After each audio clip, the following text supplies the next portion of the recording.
Good day! For today's video ay magkakaroon tayo ng actual review regarding sa napakaganda at napakapoging adventure scooter ng Honda. Well, bago tayo magumpisa, bigyan muna natin ng isang malupit na walk around video in 5, 4, 3, 2, 1.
Magandang umaga, tanghali, gabi kung anong oras mo man pinapanood ang video na ito. At siya nga pala, andito tayo ngayon sa Guanzon, isang motorcycle dealers na maaasahan. At makikita nyo ngayon ang aking nasa harapan ay ang napakaangas na Honda ADB 160. Unang tingin ko pa lang honestly ay na-amaze agad ako at para ba akong nalaba per sight in the first place dahil sa tikas ng kanyang appeal at hindi mo talaga maiiwasang mahulog sa kanya dahil sa taglay nitong kagandahan.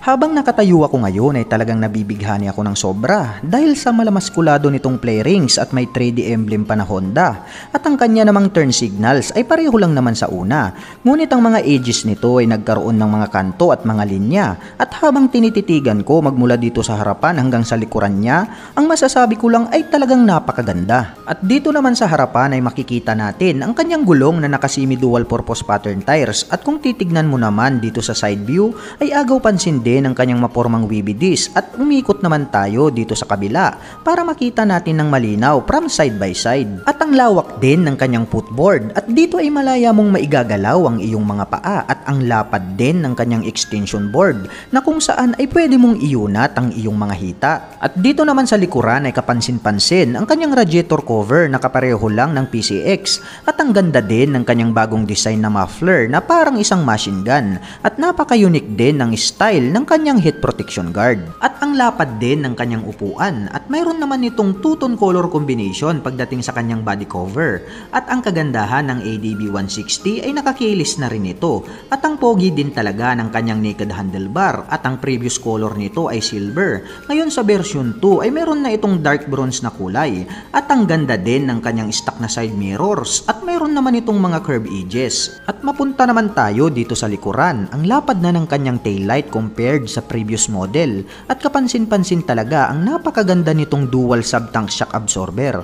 Alam naman natin na ang Showa brand pagdating sa bouncing performance ito ay very reliable at kahit sa ang anggulo mo ito pagmasdan ay meron itong mga kanto at linya na nagpabrusko sa kanyang body design. Dito naman sa kabila ay makikita natin ang kanyang smooth finish na grab bar at kapansin-pansin din ang kanyang pillion step na makapal at maaasahan at ang kanya namang floorboard ay may malawak at futuristic na design at mayroon naman itong malakas at matibay na center stand at side stand. At mapunta naman tayo dito sa harapan. Pagdating sa kanyang overall physical appearance ay wala akong masabi kundi ang ganda talaga ng adventure scooter na ito. Kaya kung naghahanap ka ng motorsiklo na pwedeng pampatag at pangakyat sa mga kabundukan, ang Honda ADB 160 ay highly recommended para sa inyo. Pag-usapan naman natin ang specs and features ng adventure scooter na ito. Ang bagong Honda ADB ay mayroong 157 cubic centimeter engine displacement, single cylinder, single overhead cam, liquid cooled, CVT, 4-stroke at 4 valves.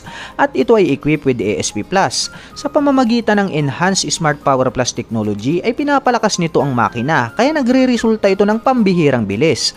Habang pinapababa naman nito ang emission at fuel consumption kaya ito ay mas matipid. Pagdating naman sa engine performance, ito ay mayroong maximum power na 15.8 HP at 8,500 RPM. At mayroon naman itong maximum torque na 14.7 Nm at 6,500 RPM. At mayroon naman itong bore na 60 mm, habang mayroon naman itong stroke na 55.5 mm at mayroon naman itong compression ratio na 12/1. Pag-usapan naman natin ang mga special features ng bagong Honda ADB 160. Una, ito ay equipped with ECG. Ang alternating current generator ay pinapababa nito ang ingay at vibration ng makina, kaya ito ay nakakapagbigay ng smooth at tahimik na engine start. Pangalawa, ito ay equipped with ISS. Sa pamamagitan ng idling stop system ay automatic nitong pinapatay ang makina sa loob ng 2 to 3 seconds kapag ikaw ay huminto sa traffic lights o di kaya naman pag naipit ka sa matinding traffic. Sa ganitong paraan ay mas makakatipid ka sa gasolina dahil may iiwasan ng nasasayang na gas kapag nakahinto ka sa traffic lights habang umaandar ang makina ng motorsiklo, at makakatipid ka naman ng 7% pagdating sa fuel consumption. At bukod pa dyan ay mababawasan din ang init at stress ng engine, at ito ay nakakatulong upang mas mabigyan ng sapat na pahinga ang makina upang mapanatili itong nasa mas magandang kondisyon. Mapunta naman tayo sa safety features. Ang kagandahan nito ay equipped with smart keyless system. Sa pamamagitan ng electronic immobilizer na naka-installed bilang security device ng motorsiklo ay nagbibigay ito ng sapat na kapanatagan sa kalooban ng rider dahil hindi mabubuksan ng iba ang motorsiklo hanggat hindi nadidetect ng sensor ang tamang signal mula sa nakarehistrong smart key ng may-ari. Kaya hindi ito basta-basta mananakaw dahil sa tindi ng privacy nito. At mayroon na din itong answer box system na kung saan ay pwede mong gamitin upang i-locate ang motorsiklo, at bukod pa dyan ay mayroon na din itong anti-theft alarm at kusang tutunog ang motorsiklo kapag mayroong unauthorized na gumalaw. Pangalawa, ito ay equipped with single-channel ABS sa harapan. Ang anti-lock braking system ay nakakapagbigay ng smooth stopping power sa pamamagitan ng programmable electronic sensor, at binabantayan nito ang pag-ikot ng mga gulong 100 times per second upang maibigay nito ang accurate na braking power na kinakailangan ng motorsiklo kapag ninais mong huminto. Pangatlo, ito ay equipped with HSTC. Ang Honda Selectable Torque Control ay nagbibigay ng safety assurance pagdating sa mga cornering o sa mga palikulikong mga daanan. Sa pamamagitan ng features na ito ay malalaman ng sensor kung hindi stable ang kapit ng gulong sa kalsada, at pag nadetect nito na madulas ang daan ay agad nitong pababagalin at pipigilan ang puwersa ng makina upang pabagalin ang takbo nito at maibigay ang saktong timing ng pag-ikot ng mga gulong na kinakailangan nito upang mapanatili ang stability ng motorsiklo sa mga kurbadang daan.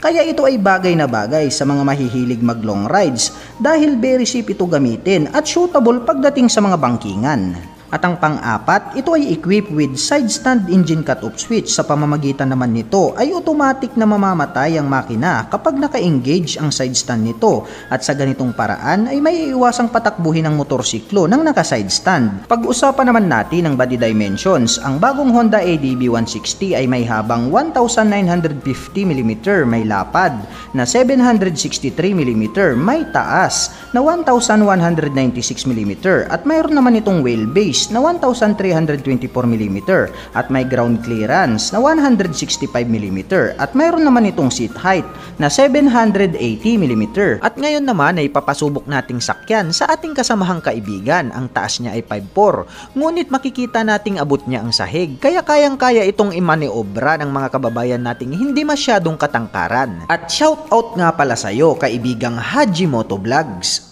Mapunta naman tayo sa suspension. Sa harapan, ito ay naka-telescopic fork, at sa likuran naman, ito ay naka-dual shock absorber. At ang kagandahan ng Honda ADB 160 ay mayroon itong 30 liters of underseat compartment na pwede nating paglagyan ng mga important belongings na kinakailangan natin sa araw-araw. Pag-usapan naman natin ang braking system. Sa harapan, ito ay mayroong 240 mm hydraulic dual piston single disc with ABS, at sa likuran naman, ito ay mayroong 220 mm hydraulic single piston single disc. Mapunta naman tayo sa mga sukat ng gulong. Sa harapan, ito ay mayroong 110 by 80-14, at sa likuran naman, ito ay mayroong 130 by 70-13. Sa mga sukat ng gulong ay suitable ang lapad nito sa iba't ibang klase ng daan, at mas advisable ang mas malapad ang gulong dahil mas stable ito sa lahat ng road conditions. At ang kagandahan ng Honda ADB 160 ay equipped with fully digital dashboard at napakalaki ng kanyang instrument panel at very futuristic ang dating. At dito ay makikita na natin lahat ang complete detailed informations gaya ng digital speedometer, tachometer, trip meter, fuel gauge, clock at marami pang iba. At para naman sa mga mahilig mag out of town, ang kagandahan nito ay mayroon na itong built-in USB Type-C port na kung saan ay pwede mo nang i-charge ang iba't ibang klase ng mobile phones at action camera. At mayroon naman itong electric starter para sa kanyang starting system. Pagdating naman sa oil capacity, ito ay mayroong 0.75 liter at mayroon naman itong fuel tank capacity na 8.1 liters. At umaabot naman ito ng around 360 kilometers away kapag full tank at may fuel consumption naman itong 45 km per liter. Ngunit nakadepende pa rin ito sa throttle hobby ng rider at mayroon naman itong top speed na 120 km per hour at may bigat naman itong 133 kilograms. At ang bagong Honda ADB 160 available in 3 color variants. Ito ay ang matte gunpowder black metallic, matte solar red metallic at ang matte pearl crater white. At ang suggested retail price ng Honda ADB 160 ay nagkakahalaga ng 164,900. At para naman sa mga gustong kumuha ng hulugan, ito ang sample computation.